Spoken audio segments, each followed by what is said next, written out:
Salam saya Rahayu. Rahayu. Terima kasih Pak Andi, juga terutama untuk para pengurus pimpinan dari Budo Jawi Wisnu sudah memberikan saya kesempatan untuk hadir pada malam hari ini di sanggar ini gitu.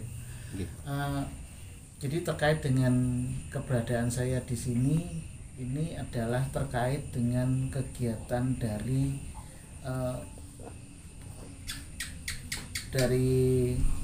Dikbud ya, yang sekarang juga membawahi bidang kebudayaan gitu. Nah, BRIN ini nama baru sejak Pak Jokowi masuk pada periode kedua. Kalau dulu namanya LIPI, Lembaga Ilmu Pengetahuan dan Penelitian Indonesia begitu. Nah, kemudian tapi LIPI itu dulu masuk ke Menristek. Jadi murni penelitian sifatnya ilmiah. Gitu. Nah, sedangkan yang namanya pengetahuan itu kan tidak hanya ada unsur ilmiahnya, tetapi juga kearifan lokal, budaya itu juga termasuk pengetahuan. Nilai-nilai luhur. Iya, nilai-nilai luhur. Jadi yang namanya kebudayaan, nilai-nilai luhur itu sebenarnya terbagi dua. Sifatnya yang kalau bahasanya itu namanya tangible, jadi yang kelihatan, yang sifatnya kebendaan, misalnya candi, misalnya atau sanggar, itu sifatnya kebendaan. Tapi itu ada juga kebudayaan-kebudayaan yang sifatnya intangible, yang tidak bisa kelihatan. Contohnya adalah ajaran. Namanya skala. Iya. Skala. Nah, oleh karena itu maka karena negara kita ini punya budaya yang sangat luhur dan sangat beragam, terutama juga ada ribuan bahasa di dalamnya, maka pentingnya untuk kebudayaan lokal, kearifan lokal ini diinventaris, sehingga nanti tidak hilang. Jangankan kebudayaan, bahasa saja, bahasa lokal di Indonesia jumlahnya banyak, puluhan ribu, itu sudah banyak yang punah. Laras. Begitu. Kenapa punah? Karena penuturnya sudah tidak ada. Terutama di daerah-daerah yang kemudian mereka sudah semakin tua, kemudian generasi mudanya banyak yang kemudian balik ke kota atau ke tempat lain, dan mereka kemudian tidak kembali lagi dan berbaur dengan masyarakat lain. Nah, kemudian penuturnya ini tidak ada. Nah, ini hilang. Nah, jangan sampai bahasa yang ada makin lama makin punah, kebudayaan pun juga kemudian hilang. Oleh karena itu maka BRIN ini membawa juga kebudayaan. Nah, kita semua ini masuk di dalamnya. Gitu. BRIN. Saya sebenarnya bukan tim BRIN asli, tetapi saya adalah istilahnya pemain cadangan. Gitu. Karena yang aslinya adalah Pak Akol dari Tulungagung, tetapi karena beliau berhalangan sehingga kemudian diminta saya. Gitu. Nah, aktivitas saya sehari-hari saya adalah pendidik, saya adalah dosen di daerah Kalijudan di situ. Gitu. Ya, jadi itulah kenapa kemudian minta tolong di cover untuk daerah Surabaya. Gitu. Nah, saya sendiri dari perguruan penghayat Ngudi Utomo. Gitu. Jadi kita sama-sama dari penghayat. Nah, rumah saya di sini di Medoan Sawah. Gitu. Jadi waktu kasih saya sudah punya gambaran begitu. Cuman mohon maaf karena tadi itu sudah sampai di ujung, kok masih 1,2 kilo lagi. Ragu ya, Pak. Ragu saya, sudah sore. Karena tadi itu kan hujan, Pak. Jadi saya itu kemarin ke Paham Diri Jiwa Pribadi di daerah Benowo. Begitu. Kemudian tadi ke Pamungkas. Begitu. Kemudian nanti saya ke Budojo. Itu masih masih ada hal-hal yang sama begitu. Dan titip salam dengan para pengurus Pak. Nah, saya itu dikasih Google Map dari Pak Jailani, itu turun tol, Google Mapnya ke kiri, Pak. Saya telepon Pak Anang sebelumnya. Pokoknya habis Warugunung ono tol exit pertama keluar, nanti dari situ nganan. Saya ingatnya Pak Anang ngomong nganan, nah ini Google Mapnya ngiri, Pak. Bingung saya tak berhenti aja. Tanya sama yang ngatur-ngatur situ, lihat ada orang pecian tanya di pinggir jalan, mereka sungkan. Wedi. Iya. Oh saya sana Pak, diarahkan ke sana. Akhirnya ketemu. Nah dari pengalaman itu tadi masuk sini, masih 1,2 1 kilo lumayan jauh saya pikir gitu. Tambah menyempit jalan. Lagi, makanya saya mohon maaf kalau malah ngerepoti akhirnya harus nyebut saya di ujung sana. Gitu. Ya. Jadi itu kurang lebihnya. Jadi oleh karena itu maka kegiatan ini dari BRIN itu adalah tentang riset kegiatan untuk penelitian rekognisi kelompok kepercayaan di Jawa Timur. Jadi ada beberapa tim begitu. Nah, tim ini yang di Jawa Timur. Gitu. Nah, untuk Surabaya dan sekitarnya itu ada 3.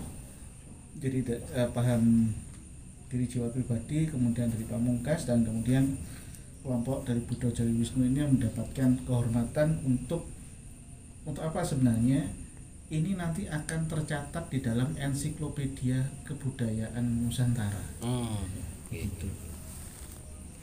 Jadi ini ensiklopedia yang resmi dikeluarkan oleh BRIN, artinya dari pemerintah sendiri. Gitu. Jadi seandainya nanti suatu saat kemudian anak cucu kita tanya, loh organisasi ini resmi tahu, misalnya atau orang tanya, loh ini loh dari ensiklopedia pemerintah sudah masuk di situ.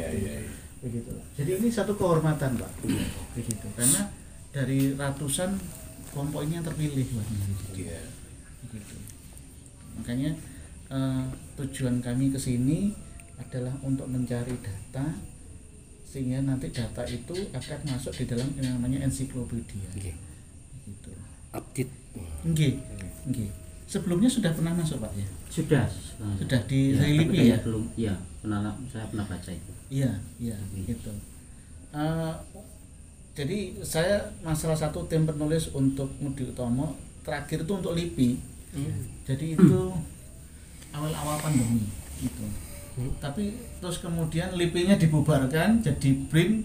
Nggak tahu terus kemudian gimana itu nasib filenya di sana, tapi kami masih ada begitu. Nah ini memang pemerintah perlu untuk update, gitu. Karena salah satu tantangan dari penghayat itu adalah sejauh ini yang saya ketahui dan juga dari beberapa paguyuban itu adalah regenerasi. Mungkin yang dirasakan, saya nggak tahu, mungkin di sini nggak ada masalah dengan regenerasi, tetapi di tempat lain termasuk di tempat kami itu menjadi kendala karena cara pikir pola anak muda sekarang itu yang apa ya, yang semuanya maunya yang teknologi yang canggih gitu. Jadi lihat sesuatu yang apa ya, yang berbudaya gini pakai dimana klenik. Iya, dia kepikirannya wah iki dukun iki klenik kan gitu ya. Kan pasti apa namanya stigmanya, image-nya semacam itu. Gitu. Ya enggak apa-apa gitu. Itu suatu realitas yang harus kita hadapi, tapi juga tantangan yang perlu kita jawab bersama. Begitu menurut saya. Jadi ngikuti trans perkembangan teknologi Pak. Mau nggak mau. Betul. Nah, oleh karena itu maka di dalam panduan wawancara ini ada 3 poin besar yang ingin dicapai. Pertama adalah mengenai profil organisasi itu sendiri. Begitu. Jadi pemerintah juga kepingin tahu, ya kan, karena setiap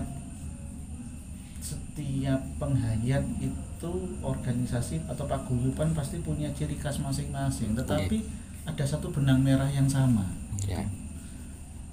Sejauh ini yang saya lihat bahwa yang saya rasakan penghayat itu justru sangat mencintai budaya dan bangsanya. Begitu. Karena kalau merusak negaranya sama dengan merusak budayanya, merusak paguyubannya itu. Jadi nasionalismenya itu justru sangat tinggi. Saya kemarin ditanya, masa jenengan pernah lihat penghayat itu demo itu kan tidak ada. Justru kita tuh malah kalau bisa kita bangsa ini kita perbaiki, bukan kita obrak-abrik apa. Ya kan? Pemerintah namanya manusia, ada salah ada benar wajar. Ya bagaimana kita menyampaikan dengan berbudaya, dengan budi pengerti luhur itu kan yang diutamakan gitu. Jadi itu memang tren yang ada di luar sana seperti itu. Kemudian yang kedua mengenai rekognisi penghayat kepercayaan dalam arti bagaimana kita melihat ke dalam apa sih kendala-kendala kita begitu. Kemudian bagaimana hubungan kita dengan masyarakat sekitar dan bagaimana kita dengan masyarakat, kita dengan pemerintah, pemerintah dengan kita. Jadi itu yang kepingin dilihat, sehingga tidak hanya pemerintah kepingin tahu apa sih itu, tetapi kemudian pemerintah juga kepingin paguyuban butuh apa dengan pemerintah gitu. Pemerintah harus seperti apa. Nah ini kan menurut saya suatu cara yang bagus. Jadi pemerintah juga kepingin menggali gitu. Nah kita bersyukur karena Pak Jokowi ini menurut saya itu sangat peduli gitu. Kan baru tahun ini gitu. MLKI terbentuk itu kan ya di masa pemerintahan beliau, bukan saya ngapi-ngapiin enggak, tapi kan kita melihat kenyataan yang ada seperti itu gitu. Jadi kepingin melihat betul-betul dari bawah aspirasi-aspirasi dari Purwokadam Paguyuban ini apa. Nah ini satu kesempatan gitu. Sehingga oleh karena itu nanti saya mohon izin kalau mungkin pembicaraan ini kalau misalnya diizinkan kita rekam sehingga nanti itu menjadi bahan tulisan untuk kami sampaikan ke pemerintah. Siap. Gitu. Dan kemudian saya mohon maaf kalau mungkin saya tidak berbahasa Jawa karena saya takut salah. Kami kami belajar. Saya soalnya bukan orang Jawa asli. Jadi ayah saya itu Manado. Ibu saya orang Bali. Asli Bali gitu. Cuman saya memang lahir di sini di Surabaya. Masa kecil saya sempat di Bali dan kemudian saya balik lagi ke Surabaya. Gitu. Jadi kadang-kadang kalau anak saya masuk negeri itu, Pak ini bahasa Jawanya apa? Bahasa ngopo apa segala macam. Nek sing biasa-biasa apa ngerti, nek sing halus-halus sembuh lah. Apa cari di Google dulu. Ya sepakat aja bahasa nasional aja lah. Bahasa persatuan aja. Nggih. Jadi saya mohon maaf waktu pikir kok penghayat tapi kok gak nganu budayanya bukan seperti itu. Supaya saling enak saja begitu. Nggih.